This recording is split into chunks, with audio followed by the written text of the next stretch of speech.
kembali nih masih masalah personal ya. Ya, Nah, tadi tentang buku juga kan, ya termasuk mungkin tentang keluarga juga ada yang ditumpahkan tuh di buku itu. ya. Yang jelas ini tentang proses kehidupan saya menjadi seorang yang dewasa menurut saya pribadi Ya, gitu, ya. dan tentang bagaimana caranya membereskan sebuah masalah di rumah tangga gitu. Kumaha cara meresanana, ulah ku ego, ulah ku emosi, ulah ku cek kumaha cek batur, karena saya mah tersep curhat. Curhat ke Jadi batur gitu. curhat ke batur saya tara. Kecuali curhatnya curhat anu biasa lah, Ya. curhat-curhat tidak bermanfaat ya gitu biasa. Berarti banyak hikmah mungkin ya yang diambil dari peristiwa kemarin itu. Banyak sekali, Ya. termasuk di rumah tangga gitu. Saya bikin judul bukunya aja ini, bagaimana caranya orang membacanya itu bukan tentang rumah tangganya, tapi isinya itu jelas tentang rumah tangga dan tentang bagaimana kita membereskan suatu masalah ulah eleh gitu Ya, kan. ya. Ulah eleh ku masalah gitu. Kita mah harus struggle Ya. meskipun hati mah peupeus gitu. Hmm. Masa sedih 2024 itu panjang, musim sedih terpanjang lah. Musim sedih terpanjang dan sangat menyakitkan Ya, ya, gitu. ya. Mempunyai masalah tapi bingung cara meresana kumaha, tak eta nu Ya. inti nama. Ini berapa lama Kang proses kreatif dalam menulis buku ini? Dari semenjak saya punya jantung, Kang. Saya punya penyakit jantung itu dari situ. Oh, Jadi segala sesuatu itu saya mah tara di pikiran gitu kan. Tapi ternyata langsung asup kana hate ya. nu sehingga tina hate tina lambung heula kana hate, kemudian tina jantung langsung kana otak. Berapa tahun Kang kalau di ini waktu itu? Dari Mei 2023 saya Lumayan. punya jantung. Terus di pengobatan kedua mulai bikin tulisan-tulisan karena bisi dasa nu terang ya lagu mahfud terus Ya, ya. tertulis di kira orang lahir oge bisi kayak maot orang mah nyeun tulisan orang maot oge pembaca mah masih tetap baca dengan tulisan saya gitu. Ya, ya, ya. Wah, oke, Kang. Itu rencana kapan kira-kira diterbitkan? Saya pengen di ulang tahun saya di bulan ini tanggal 15, Kang. Oh, ayo nanya bulan ayo. Iya, jadi bukunya itu hidup itu bukan tentang dipukul lalu kau membalas, jadi judulnya tuh itu. No. Hidup itu bukan tentang dipukul lalu kau membalas. Keren. Nah, nanti tunggu ya. Pokoknya bulan ini mudah-mudahan udah Iya. terbit ya. Nah, saya kan juga tahu XCC sudah dari kecil tentunya. Karena kan dulu itu banyak ya, apa namanya, pamflet yang tersebar di mana-mana, termasuk di sekolah ge inget meureun sok tulisan dina bangku XCC Iya, gitu. pakai tip X ya. Ya, Pakai tip X terus lamun keluar pakai pilok. ya, terus itu kenapa, Kang? Saya kan merhatiin logonya, aya naon teh, odengnya, Aya lebah ya. lebah gitu, lebah. Terus warnanya kenapa harus ada biru, biru tua, biru muda, sama putih gitu? Mungkin Jadi Kang Adi juga tahu. lebah itu banyak manfaatnya menurut yang saya baca filosofinya gitu. Ya. Dari XTC kenapa logonya lebah itu banyak kebermanfaatan buat orang banyak termasuk madunya itu Kang, Ya. dan keindahan si lebah tersebut. Tapi ketika diganggu ya mereka menyerbu gitu Kang. Nyerutnya. Iya nyeret gitu. Odeng. Oke. Nah, termasuk mungkin Kang di mengerucut ke DPC XTC Kota Tasik yang Kang pimpin ini kan? Dari warna dulu mungkin ya. Oh iya, warna, ada warna, kumaha ada warna? Warna itu kita punya putih, biru muda, biru tua, sangat gradasi yang sangat, kalau dari psikologi warna mah wah keren pisan gitu. Gradasi warna itu teh. Jadi biru mudanya itu kebahagiaan. Jelas anu asup ek teh saya mah da moal ngalana naon, Ya. jeung teu ningalina naon. Nu penting aya kumpulan pasti ngarumpul gitu tah. Ada rasa timbul riang gembira gitu di sana. Biru mudanya itu mengartikan tentang kebahagiaan. Termasuk itu kan militansi kan. Nah, militansi EKTC itu sangat banyak. Ya, ya. Tapi masuk EKTC-nya sekarang mah sulit gitu, Kang. Oh, ada perbedaan juga? Ada. Nah, kalau dulu mah kan ya saya juga sempat dengar ya, tapi gak tahu benar gak tahu enggak masuk geng ya. Kalau dulu yang disebut geng itu ada ospek kan? Iya, Kumaha betul. ayeuna eta? Apakah itu memang masih dipakai atau berubah? Yang tentu sekarang mah perkembangan diri dan pembentukan karakter yang akan saya gaungkan di kaderisasi. Ya, ya. Kalau dulu mah kan ospek saya sampai ke pulang ke rumah sampai ke pejet gitu juga ditenggelan gitu, digelutkeun. Termasuk lamun keluar dipotong gitu Ya. kan. Oh, dipotong iya, jadi ya. Eta teh masih berlaku dulu mah. Nah, karena menyeramkan tapi keren gitu kan EKTC teh. Oke. Tapi kalau sekarang? Kalau sekarang itu lebih ke perkembangan diri, termasuk anggotanya sendiri juga kalau melanggar pun saya mah langsung bikin surat kan. Tapi nggak langsung. Ya, ya, ya. Ada peringatan. Ada peringatan, tapi bukan berbentuk peringatan secara P1, P2 lah. Ya, ya. Tapi berbentuk lebih ke evaluasi secara individu bersama saya gitu. Sekali dua kali ieu teh bisa diomongan, katilu kalina nah teh mah nyeun surat urang gitu. Termasuk sekarang juga udah dijalankan sama saya. Teu kudu loba omong geus ieu mah geus we. Saya mah langsung bikinkeun surat, dikirimkeun kana grup WA sama di grup sama ke Japrinya dia gitu. Ya, ya, ya. Oke. Nah, kalau ini tadi terlewat nih. Rasa cinta terhadap XTC itu seberapa besar sih, Kang? Terus juga apa sih yang membuat Kang Adi nyaman bertahan hingga hari ini di XTC gitu? Saya itu seorang guru ya, tapi tidak malu gitu mengakui bahwa saya seorang EKTC. Udah terlanjur sayang sama EKTC. Wah, jero mau disebut jero mah leuwih ti kata relung gitu. Jadi akibat peristiwa dulu mungkin pengalaman-pengalaman dan pembentukan mental dan karakter. Tapi dari sisi baiknya gitu, Kang. Dari situ saya dibekali mental buat jadi sekarang ini mungkin dari situ gitu, Kang.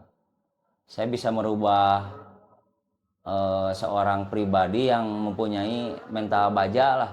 Meskipun jantungan oke, ternyata geningan jelema ada, tapi mental intinya mentality kita terbentuk gitu di EKTC. Nah, itu mungkin cara transferring ke anak-anak Akang sekarang di XCC, cara menyampaikan bahwa di XCC itu kalian mungkin tidak mencari sesuatu yang bersifat kepentingan pribadi ya. Ya. Seperti apa? Nah, intinya menjadi ketua EKTC itu jangan bertubrukan dengan izin keluarga gitu, Kang. Itu yang pertama, karena EKTC itu sibuknya minta ampun gitu. Banyak sekali yang harus dikerjakan. Gitu. Salah satunya ya ulah pabelit jeung dapur lah. Kalau mau jadi ketua di EKTC itu jangan ada kepentingan pribadi lah. Intinya ini bukan tentang perut, tapi ini tentang kecintaan kita pada organisasi dan bagaimana kita bisa menjadi pelopor. Saya ingin menjadi mun ceuk urang mah mun di Anfield mah di Liverpool mah aya Bill Shankly gitu aya patungna, tah saya teh pengen digitukeun kan. Makanya saya itu pengen betul-betul ada sejarah yang mengatakan bahwa saya yang merubah EKTC menjadi golden era di seperti sekarang ini yang sedang saya ikhtiarkan gitu, menjadi sebuah sejarah bagus buat ke depan untuk menciptakan para calon pemimpin berikutnya gitu, karena saya nggak mau 2 periode juga di EKTC. Ela kunaon tah? Hayang jadi dewan, Kang. Banyak cita-cita saya yang belum tercapai, jadi guru atos gitu. Ngajar di mana sekarang? Ngajar di SMK Perwari. Dan sekarang ada 2 SMK lagi yang belum saya mau sebutkan. Karena masih jadi pertimbangan, sudah di ACC tapi masih jadi pertimbangan. Karena saya mengambilnya bukan di jurusan ya akademisi gitu. Kimia, Kang. Oh, kimia. Ya, kimia sama matematika. Heula, teu nyambung deui tah. Tadi kan sekolah Kang teh. Ini jauh dari jurusan soalnya. Iya. Kang yang ngambil kenapa harus kimia, matematika? Nah, eta karesep gitu. Oh. Karesep saya waktu SMA itu kan saya jurusan IPA. Bawa karengking alus teh tidinya nya. Iya, cerdas cermat tuh kan itu mungkin dari sana ya. Oke. Termasuk waktu SD ada pramuka. Ya. Terus kita namanya itu teh teori anu cik ieu sabaraha meter cenah tapi teu di meter teh gitu. Ya. Nah, saya selalu akuratnya itu 90% gitu. Dari pokoknya yang jadi guru kimia, fisika, matematika gitu. Oh, ya palingannya nyambung nanti jadi karena arsitektur. Iya, jelas, ngitung jelas. kan. Ngitung Ese. RAB, RAP, Ya. perencanaan dan lain-lain. Oke, Kang, mungkin ada tantangan tersendiri ya ketika bukan tiba-tiba juga mungkin proses menjadi seorang pengajar juga tidak mudah. Iya. Artinya beradaptasi dengan dunia pendidikan yang Betul. bersifat formal begitu ya, terus juga menghadapi karakter-karakter siswa yang bermacam-macam itu Iya. seperti apa, Kang? Ya tentunya saya juga banyak belajar ke orang-orang yang sudah menjadi profesinya menjadi seorang guru gitu. Yang jelas menjadi seorang public figure dulu lah.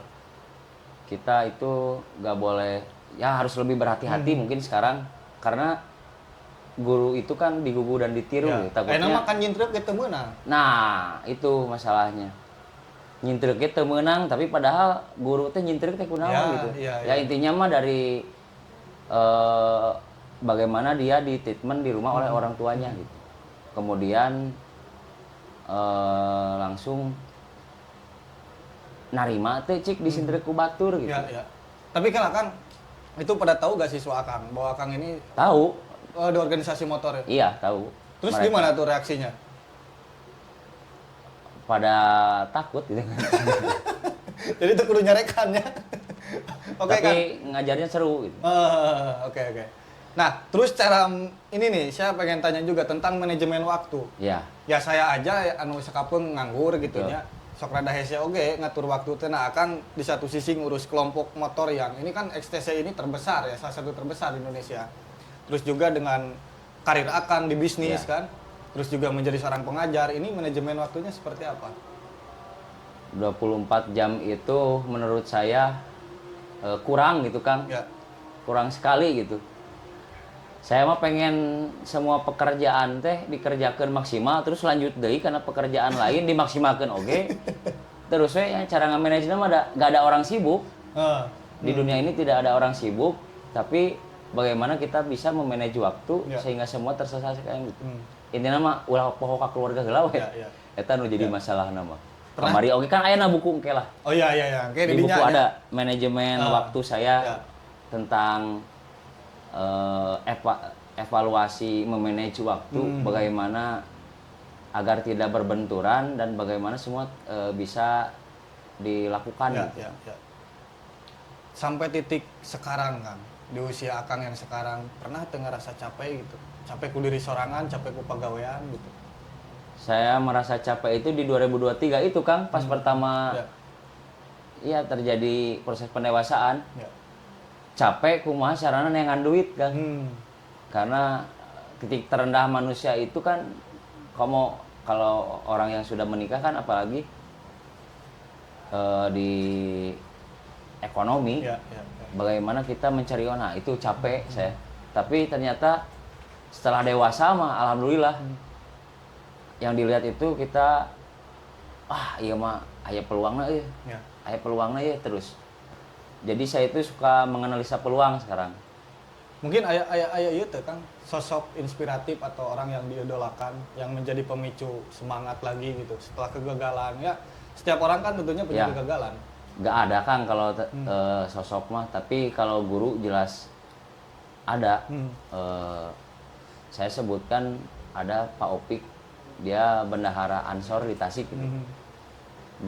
Dia itu sosok yang saya ge nah teh ngomong keren sih euy, loba duitna gitu tah. Tapi teka tinggal sibuk gitu. Ya. Ternyata wah seseorang yang sangat berpengaruh gitu, dan berpengaruh besar juga di sejarah hidup saya, Ya. dan tidak akan saya lupakan gitu. Sampai kapanpun dia akan saya sebut Maha Guru. Dan hukum rumah tangga Islam itu juga ternyata dia sekolahnya jurusannya Jurusan itu. itu. Iya. Kemarin pas saya meminta izin mau mengambil jurusan tersebut di WA, saya ge eta cenah Mang Adi nya satu. Oh ternyata sarua. Nah, semesta mah mungkin salah memilih orang lah. Jadi golden circle teh betul-betul ini dilakukan gitu oleh saya. Oke Kang, balik lagi nih ke XTC nih. Tadi hanya satu periode nih keinginannya, tapi itu udah mantap atau bisa berubah lagi itu? Udah mantap Kang, karena saya pengen di XTC itu meregenerasi seorang pemimpin. Ya. Pemimpin yang akan lebih hebat dari saya sekarang gitu. Meskipun saya juga jauh dari kata hebat. Saya ingin menggaungkan regenerasi ini kepada para kader-kader XTC untuk jangan takut melangkah untuk menjadi seorang pemimpin gitu. Ya. Karena seorang yang mempunyai jiwa leadership itu banyak sekali di XTC, tapi dia tidak pedenya itu karena saya masih kecil atau masih ada yang lebih tua. Nah, di XTC itu kulturnya itu seperti itu, Kang. Makanya di Tasik kabinet saya itu masih di bawah rata-rata di generasi milenial lah. Dan orang-orang tersebut orang-orang yang memang handal dan bekerja gitu. Bukan hanya tulis tonggong saya. Tapi kan maksudnya gini Kang, Akang dengan visi misi yang begitu banyak, terutama tadi kan yang paling sulit itu mau dalam organisasi apapun adalah merubah mindset Kang. Iya. Dengan kurun waktu satu periode itu berapa tahun Kang? Satu periodenya? 5 tahun. Nah dalam kurun waktu 5 tahun itu mungkin kan banyak tantangan, terus juga bagaimana cara Akang mengefektifkan waktu untuk meraih goal itu gitu. Ya. Tentunya setiap hari saya selalu memikirkan XTC dengan pekerjaan yang lain juga gitu. Dan kalau di XTC mah jangan banyak bicara, mending tetap dengan pembuktian gitu Kang. Termasuk di SDM XTC-nya itu sendiri. Mereka akan merasakan setelah apa yang saya ikhtiarkan itu terjadi. Jelas kalau sekarang mah pro dan kontra, pasti banyak sekali, tapi pundung mah jangan naon gitu. Pundung mah buat apa? Apa itu kata pundung? Alhamdulillah saya can pernah pundungan Kang. Seumur hidup saya can pernah pundung kasih lagi. Oke. Kang, termasuk ini soal pelantikan nih. Nah, ini kapan nih kira-kira SK-nya nanti turun dan mulai benar-benar kabinet Akang bisa bekerja secara maksimal? Ya mungkin di bulan ini lah. Tapi saya lagi mengemas bagaimana pelantikan ini jadi pelantikan unik gitu kan. Saya karena idealis saya gak mau formal teuing lah. Formal mah boleh di acara pelantikannya, tapi di konten yang lainnya gitu. Saya itu mau bikin kayak semacam pesta rakyat lah. Oke. Jadi bukan acara XTC, juga acara XTC, tapi itu acara XTC gitu. Insya Allah saya lagi menyusun kerangkanya dulu buat acara di pelantikan saya, dan yang jelas mengangkat budaya di Kota Tasik itu sendiri. Yang akan saya tebalkan itu di sana, di konten tersebut gitu. Di luar acara pelantikan saya, formalnya saya menjadi ketua terpilih. Oke Kang. Ini ending nih, sebelum kita closing, mungkin Akang juga perlu ngadedelan lah nya, terutama untuk pemimpin baru kita nih di Kota Tasik. Harapan Akang terhadap pemerintah dengan nanti harus terbukanya ruang-ruang kreativitas untuk anak muda seperti apa? Untuk pemimpin pemimpin Kota Tasik terpilih Pak Iman dan Pak Diki Chandra. Saya berpesan untuk betul-betul menjalankan mandatnya sebagai seorang pemimpin gitu, yang bisa merubah Kota Tasik ke ke arah yang lebih kreatif gitu. Dari segi tatanan kotanya dan evaluasi apa yang salah dari kemarin dan apa yang belum maksimal dari kemarin gitu. Jangan hanya monoton saja dan jangan hanya itu-itu saja yang diperbuat gitu. Jadilah seorang pemimpin yang masyarakat bisa merasakan, oh ternyata ada pemimpin gitu kan. Paling di bidang paling itu saja dan terutama di bidang ekonomi kreatifnya. Perbanyak event, perbanyak ruang publik juga dan hidupkanlah ruang publik yang mati. Kalau tidak tahu kalau harus ada kunker kunjungan kerja mendingan ngobrol dengan saya gitu. Gratis. Oke, tapi kan teman-teman XTC membuka ruang kolaborasi nggak dengan Pemkot misalkan dengan pemerintahan? Jelas membuka. Karena saya pernah menawarkan hal tersebut. Sok daripada kunker mendingan ngobrol jeung saya we Pak. Da saya juga boga ide jeung gagasan mah gitu. Kaangge mangga, teu kaangge mah asa piraku gitu kan. Oke. Kalau untuk teman-teman di XTC sekarang kan mungkin nanti kan pastinya ada yang terkejut juga dengan perubahan-perubahan yang akan lakukan. Ada pesan nggak untuk teman-teman XTC? Pesannya itu tidak ada yang tumbuh di zona nyaman kan. Karena kita itu bertumbuh bukan di zona nyaman yang tidak banyak tekanan. Kita itu harus banyak dihajar oleh angin besar gitu supaya kita itu merubah sudut pandang kita bagaimana kita itu menjadi manusia yang bermanfaat. Ya termasuk merubah sudut pandang, jangan banyak suudon. Dan jangan timbul hati tidak baik kepada orang lain. Kita harus menjadi manusia yang bermanfaat tentunya. Ya tentunya keluarlah dari zona nyaman karena tidak ada yang tumbuh di sana gitu kan. Tentu saja dengan prinsip one komando itu kan. Iya, jelas. Tidak one komando, tidak satu barisan yang sama dengan perang. Oke. Terima kasih Kang Adi Riyadi, sangat menginspiratif tentunya. Dan ya setidaknya sahabat Kapo bisa mengambil banyak pelajaran dari obrolan kita ini dan tentunya saya akan terus bersama-sama mendampingi beliau dalam kepemimpinannya terutama di XTC karena saya juga begitu tertarik ya dengan teman-teman yang sekarang mulai inklusif dengan banyak kolaborasi yang dilakukan. Sahabat Kapo, kita berjumpa kembali di program Kiprah selanjutnya. Terima kasih. Assalamualaikum warahmatullahi wabarakatuh.